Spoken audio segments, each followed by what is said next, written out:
Em Êxodo 20, podemos ler sobre a lei de Deus, os 10 mandamentos, que é a lei que sempre existiu, esmiuçada de forma mais fácil para a compreensão humana, mais objetiva.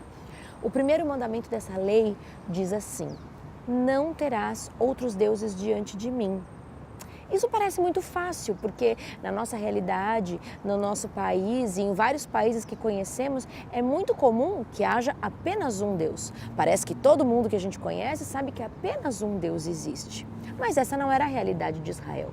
Israel vivia em meio a nações politeístas. Talvez por isso fosse necessário dizer claramente que um único Deus existe.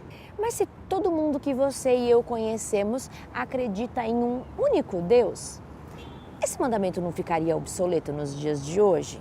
Será que é realmente necessário, na era moderna, dizer e repetir que existe somente um Deus? Infelizmente há essa necessidade. O grande desafio do não terás outros deuses diante de mim é que, na verdade, as pessoas dizem que veneram a Deus em primeiro lugar, que o amam e que o adoram, mas a realidade é bem diferente. Por exemplo, o que foi que ocupou o seu primeiro pensamento no dia de hoje?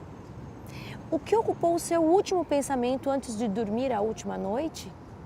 Isso nos dá uma pequena pista sobre aquilo que de verdade ocupa a maior importância, o primeiro lugar na nossa vida. Uma outra coisa muito interessante sobre esse assunto é que a lei de Deus não começa diretamente com o primeiro mandamento, não terás outros deuses diante de mim diretamente. Existe primeiro uma apresentação, quem é Deus e o que Ele fez por seu povo. Por isso, Ele não pede obediência a todos, mas sim somente àqueles a quem salvou. O programa Vida Mais Viva dessa semana vai tratar em continuidade aos 10 mandamentos. Vamos entender o porquê essa apresentação anterior e por que não terás outros deuses diante de mim ainda é um tema muito atual. Por isso, acompanhe a entrevista do programa Vida Mais Viva, que está começando agora.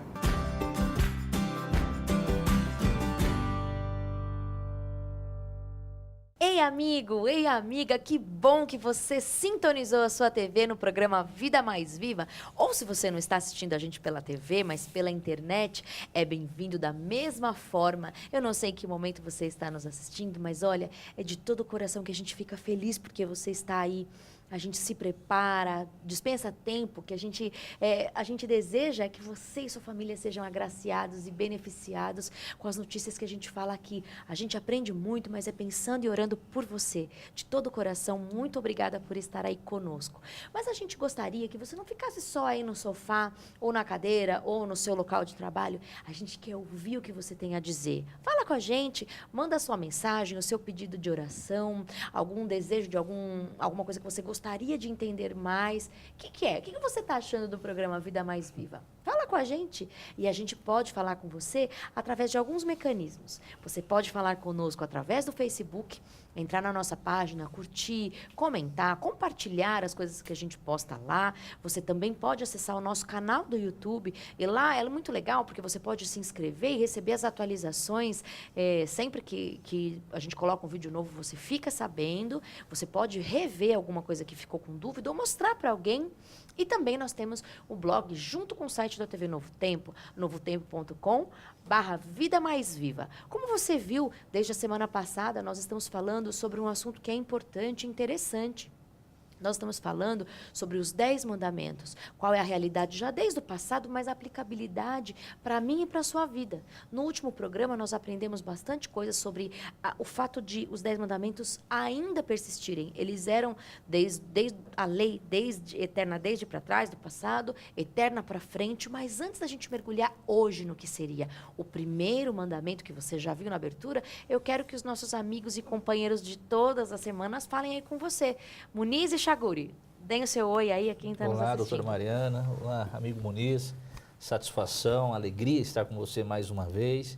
Espero que esse programa seja um programa maravilhoso e transformador em sua vida. Prazer, doutora Mariana, e você que está aí mais uma vez acompanhando o Vida Mais Viva.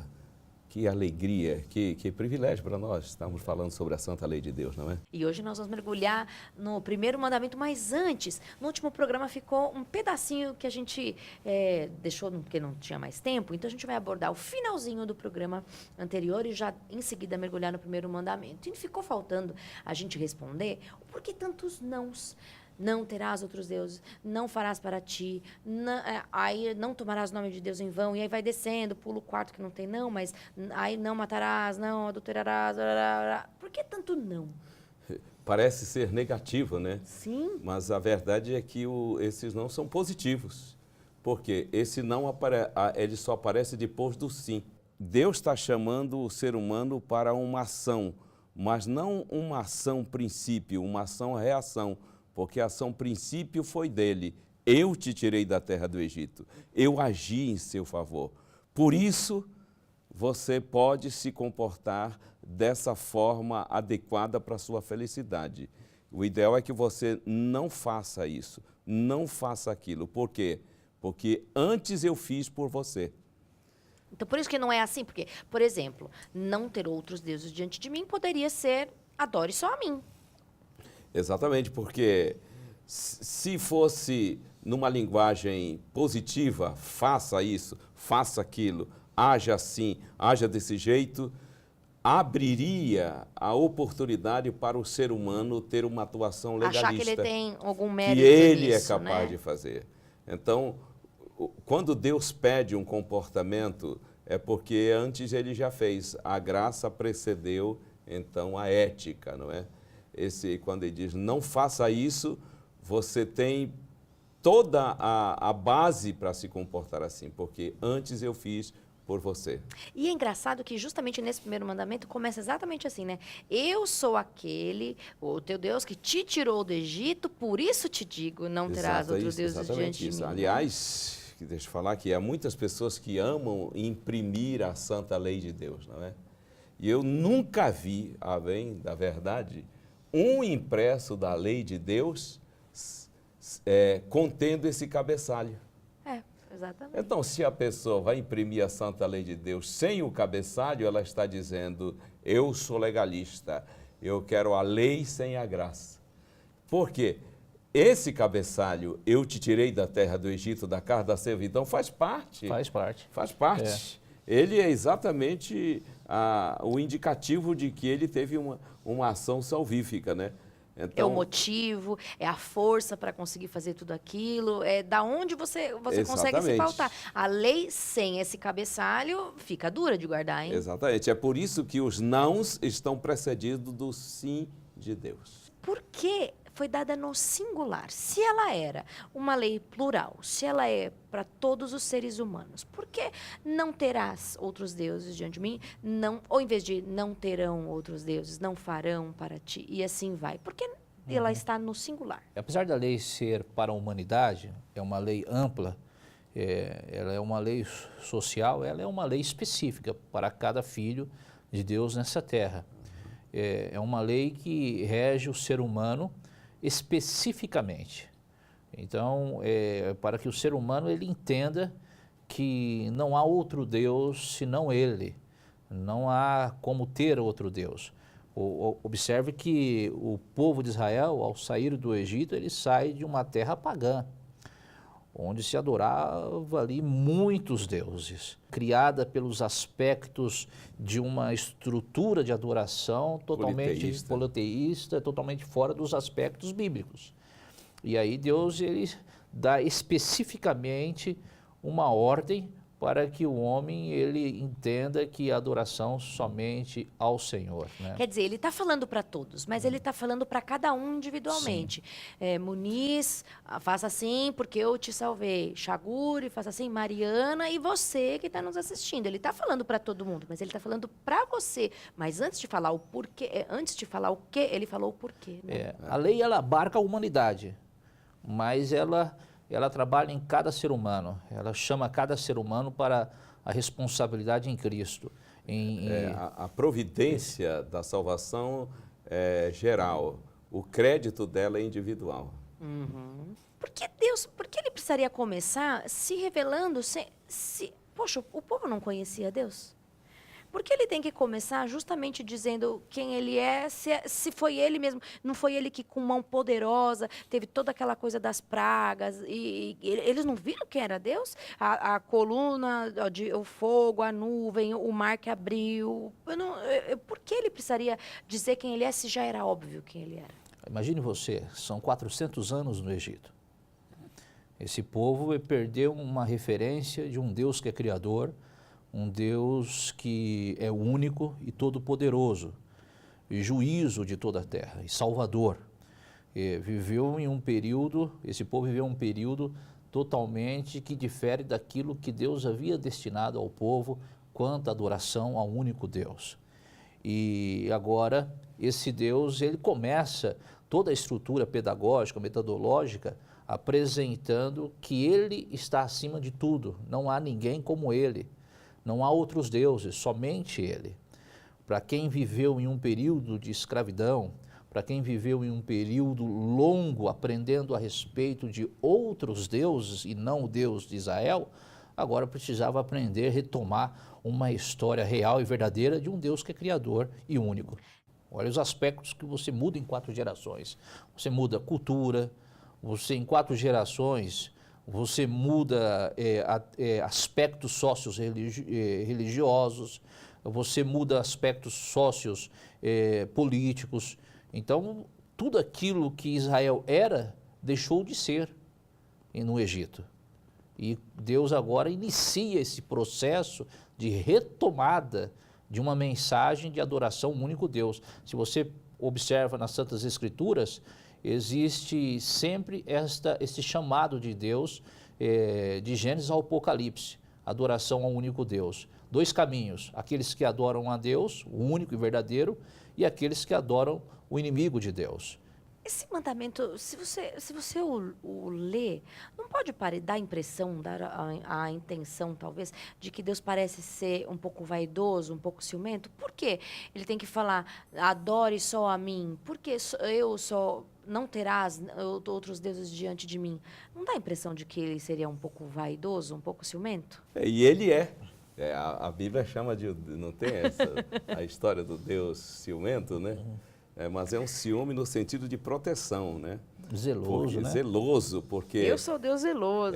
Porque ele sabe que fora dele não existe felicidade, porque fora dele não existe deidade, fora dele existe ilusão. E a ilusão não atende essa necessidade espiritual do ser humano. E é por isso que toda a revelação divina agora ela vai ser pautada por exclusividade. Ele nos salvou para sermos um povo de exclusividade sua, disse o apóstolo Paulo quando escreveu a Tito, né? Propriedade sua, exclusivamente seu, meu, né? Ele é o meu Deus e você é o meu povo. Então, essa exclusividade é exatamente para que haja segurança, né? O que é, de fato, não ter outros deuses além de Deus, diante de Deus? Deus ele precisa ser o seu referencial, não somente teórico, mas um referencial prático na sua vida, de comunhão, de adoração, de busca. E não apenas o referencial teórico, eu tenho um Deus e eu adoro e o busco, mas colocar em prática um Deus que é verdadeiro, que é criador dos céus e da terra. Observe que o texto ele diz o seguinte, não terás, essa palavra, essa frase não terás, ela tem um sentido duplo, não é somente ter no seu aspecto externo, mas também ter no seu aspecto interno. Porque eu posso não ter um Deus no meu aspecto externo, mas eu posso viver um Deus dentro de mim, que toma o lugar de Deus. E Deus deixa de ser o meu referencial, Deus deixa de ser a primazia da minha vida. Então, não terás, ele é amplo. Ele trabalha o seu coração e trabalha a sua questão externa. Então, fazer de Deus o referencial é essencialmente de extrema importância. Quando Jesus teve um encontro com Nicodemos, Nicodemos era mestre em Israel.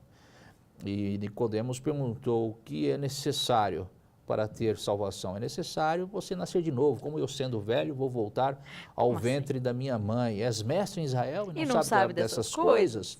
Aí Jesus dá o exemplo do Espírito Santo, que ele usa o vento para mostrar o Espírito Santo, que o vento sopra para onde quer, assim é o Espírito. Jesus estava falando de Gênesis capítulo 1, que o Espírito de Deus pairava sobre as águas da terra, e a terra era sem forma, e a terra era vazia. Assim também é o ser humano quando Deus só paira, quando o Espírito só paira, não é um referencial interno, não age na vida da pessoa. Então Jesus estava dizendo, Deus precisa ser um referencial interno na sua vida para que você tenha salvação. Aí começa a ter forma as Ter coisas, forma, né? Outra coisa é o princípio aqui da satisfação. Não tem outro Deus, porque comigo você tem o suficiente. Eu basto para você. Em mim terminam suas buscas. Outra coisa que está oculta aí é o seguinte: não ouse viver sem mim. Não é que o mandamento não apenas está proibindo outras deidades, mas está também proibindo o vago, o oco espiritual. Eu não acredito em nada. Em nada. Eu não... Está combatendo aqui o ateísmo, que não acredita em absolutamente nada. Deus está dizendo, não ouse viver sem mim, porque eu sou todo suficiente para você. E qual é o perigo que há em ousar viver sem Deus? Como Deriva, prioridade? né? Falta de rumo, falta de sustentação. Por isso que até quando ele aparece para Moisés, ele diz assim, eu sou o que sou. Quando ele se identifica, ele diz, eu sou o que sou. Quanto a mim, eu me autobasto. Agora, quando ele diz para Moisés falar a respeito dele para o povo, ele diga para aquele povo que já está com mente politeísta, com mente na cabeça deles vários deuses transitando, diga que o eu sou. Tinha que ter um nome, né? Tinha que dar um nome ali. Mas o eu sou apareceu para você, que o Deus dele sou eu. Eu sou. Eu sou o quê? Quando ele se identifica, ele diz, eu sou o que sou. Quando é para apresentá-lo ao povo, diga que o eu sou é que está mandando você para libertá-los. O Senhor é o quê? Aí é que está. Eu sou o que você precisa. Eu sou o teu pastor, eu sou o teu pão, eu sou tua água, sou teu salvador, sou teu sustentador, sou tua bandeira, eu sou a tua paz, eu sou aquele que te vê, aquele que te assiste, eu sou a tua necessidade. Eu sou aquilo que você precisa. Por isso é que ele disse, não tenha outros deuses, porque eles são incapazes de se apresentar como eu sou. Ele é suficiente. Ele é suficiente para as nossas necessidades. E por falar em eu sou, esse eu sou diz respeito também a Jesus? Sim, claro. Jesus ele usa esse termo, né? Eu sou. Você observa isso. Aquela voz que estava do trovão era Jesus também? Você percebe isso em São João capítulo 8. Jesus disse que ele era antes de Abraão. E Jesus era com o Pai. E o eu sou é muito mais do que apenas se denominar. O eu sou é muito mais do que se auto-apresentar. O eu sou é muito mais do que se auto-mostrar. É a criação, é o Criador, é o sustentador da vida, como Muniz disse, é o único, o suficiente para a vida humana, ele é tudo. Ele pode ser o pastor, ele pode ser a bandeira, ele é a pedra, no deserto ele foi a nuvem, né, durante o dia e coluna de fogo durante a noite, ele abriu o mar vermelho para o povo passar, ele pegou o cajado de Moisés e transformou em serpente, e de serpente transformou em cajado. O poder não estava no cajado, claro, mas o poder estava naquele que segurava o cajado, que era o próprio Deus. Então o eu sou é tudo. o eu sou mandou as pragas no Egito. Então, ele é o sustentador da vida, o eu sou veio a este mundo, morreu por nós na cruz do Calvário e nos libertou das garras de Satanás. Ele é o eu sou, o suficiente. E todo aquele que confia no eu sou, ele tem descanso, ele tem paz, por isso que não tem necessidade de ter outros deuses. Só ele é o suficiente para a nossa vida. Estou lembrando aqui daqueles caras que foram prender Jesus no Getsemane. Ele disse, a quem buscais? Eles disseram, Cristo. Ele falou, eu sou. Quando ele falou, eu sou, ele permitiu que um pouco dessa contundência do eterno fluísse para eles. Caíram tudo por terra. Tal o impacto dessa personalidade. Essa grandiosidade do eu sou, você não tem outra coisa senão falar, amém, é isso mesmo, eu sou tudo que o Senhor precisa. Eu sou tudo que você precisa. Isso. Acabou. Fica em paz, descansa. Não tenham outros, não busquem outros. Nem Acaba quero. o legalismo, acaba a autossuficiência humana. Com certeza. Acaba os desejos humanos. O desassossego de alma. Você não precisa mais de peregrinação, você chegou no tudo. Agora, por que o homem ele busca outros deuses? Justamente porque não se sossega, porque não tem confiança. E aí ele precisa saciar essa necessidade pessoal. E ele vai buscando, busca ali, busca aqui. E ele não vai conseguindo, não acha. Quando ele crê no eu sou, em Deus Todo-Poderoso, ele descansa, ele tem paz no seu coração. Por isso ele precisa se revelar. Por isso é que você vê lá a revelação, você vê toda essa grandiosidade.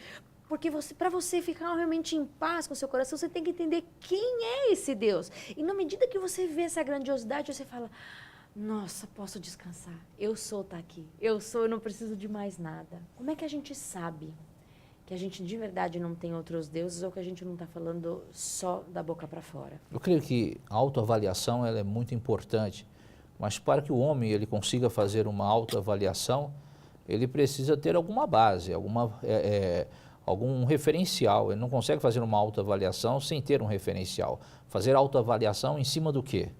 Né? Todo cristão ele tem como seu referencial, seja isso de forma fraca ou forte, mas ele tem o seu referencial, o Senhor Jesus Cristo.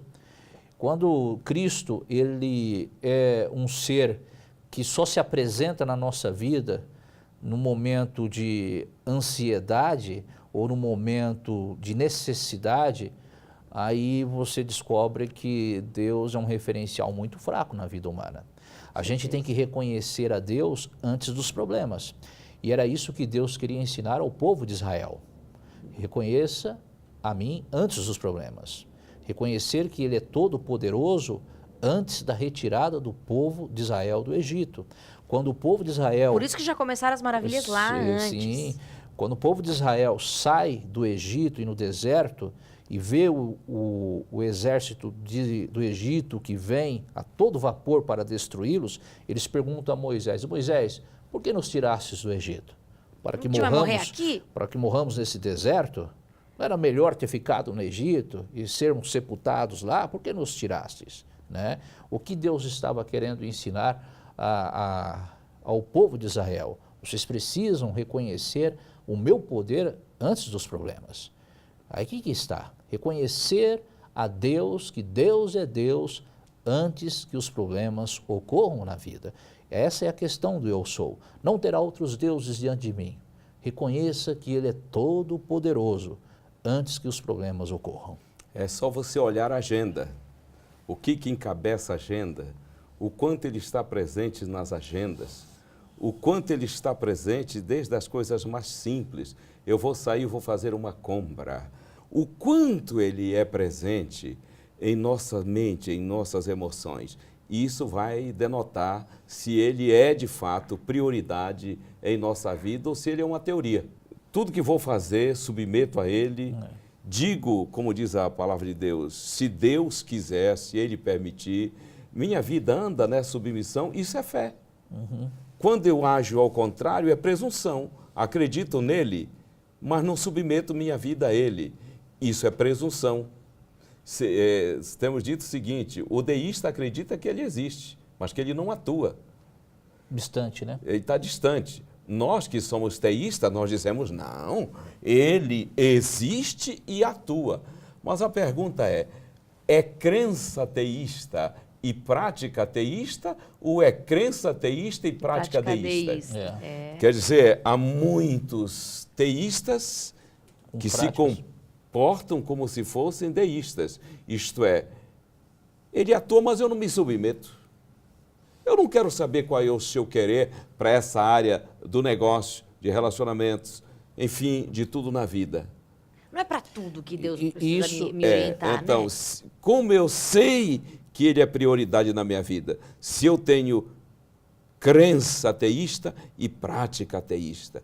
Viva o Senhor em cuja presença eu estou. Não diziam assim os velhos profetas? Sim, e isso é muito comum em nossos dias, essa mente pós-moderna que crê que o homem é capaz de decidir sem o auxílio de uma força externa, que Deus está dentro. Isso acaba, de alguma forma, influenciando a vida do crente, do cristão na terra. Ou seja, é isso que o Muniz colocou de forma muito bem. Tem uma visão teísta, mas a prática deísta. Né? E isso precisa ser trabalhado, cessado e ser teísmo no seu coração de forma plena. Com certeza. A gente vai conversar agora, claro que não hoje, porque o nosso tempo está encerrando, um pouco no próximo programa sobre como colocar as coisas, então, no seu devido lugar. A gente vai partir daí a nossa conversa para a próxima semana, mas uma última frase. Qual é o princípio que está implícito nesse mandamento? Lealdade. Lealdade. Lealdade. Não tenha outro, porque eu agi em sua vida. Eu fui leal com você. E a resposta do ser humano é? Com certeza. Respeitar e cumprir aquilo que Deus... Isso. Eu fico boquiaberta para encerrar esse programa, mas antes de falar o nosso tchau, eu quero agradecer mais uma vez a presença e a companhia de vocês. Até o próximo programa. E a você, querido amigo, só mais uma frase. Como eu falei, eu estou boquiaberta, porque eu sou é o meu Deus e é o seu Deus. E quando ele diz para você, eu sou, e diz para você, não tem outros deuses, o que você pode fazer? É isso mesmo, meu Deus, você é suficiente. Fique com Deus, até a próxima semana.